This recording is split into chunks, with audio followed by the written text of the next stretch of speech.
係陳美圖，又就嚟書展咯喎！書展我梗係會出新書啦，不過咧今次有少少唔同，我就唔係出小說，今年咧我就出咗一本《宋朝穿越指南》，就係我後面呢個封面啦。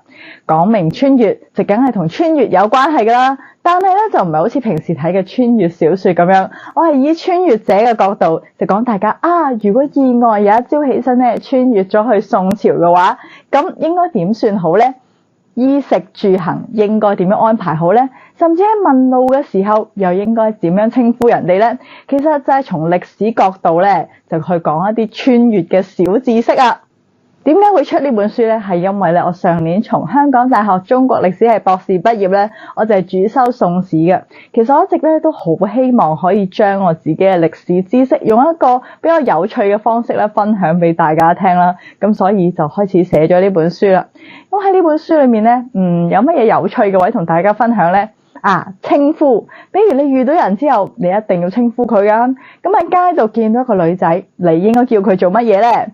我哋現代人好自然就會嗌小姐，但喺宋朝咁係唔得噶喎，因為喺宋朝咧，小姐其實有妓女嘅意思喺度噶。如果你咁樣嗌你即刻俾人打一巴都似啦。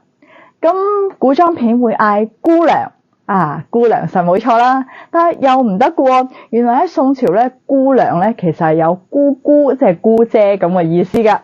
正確嘅答案咧係娘子啊，冇錯，娘子其實唔係嗌太太或者老婆嘅，而係嗌陌生嘅女仔咧都可以嗌娘子噶。仲有好多關於宋朝嘅知識，又例如其實喺宋朝咧，首都度買樓咧係好貴嘅，個樓價係貴到咧，就算你係宰相，你都未必買得起樓噶。普通人更加唔使諗啦。喺宋朝嘅時候買樓嘅問題仲嚴重過而家嘅香港啊。點解會咁嚴重呢？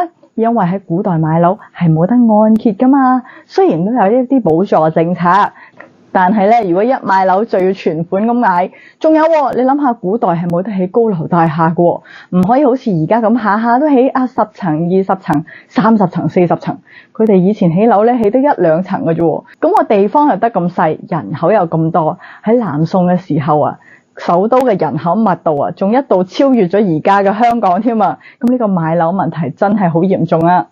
咁喺宋朝有冇咩開心嘅嘢啊？當然有啦！喺宋朝做公務員咧，原來有好多假放㗎喎，多假到咩地步咧？就係好多假期咧，一放就放7日，而且咧唔放假嘅日子咧，官員仲可以有得揀 work from home， 即係唔使上朝嘅話，大家可以輕鬆啲咁去做啦，係咪好羨慕咧？人工都相當唔錯嘅。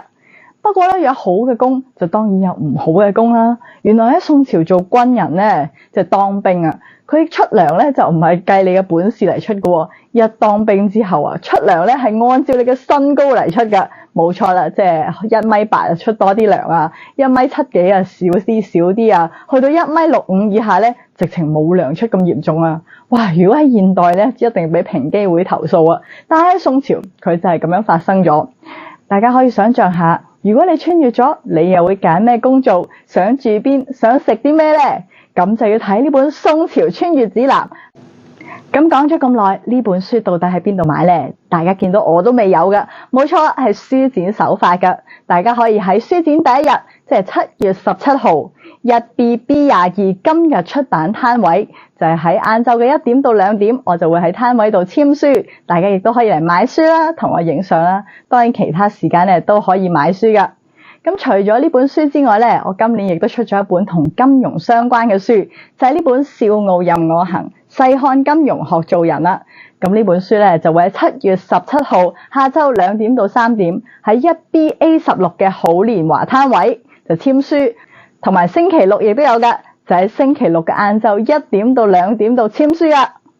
大家如果行開書展嘅話，記得嚟支持下我啦。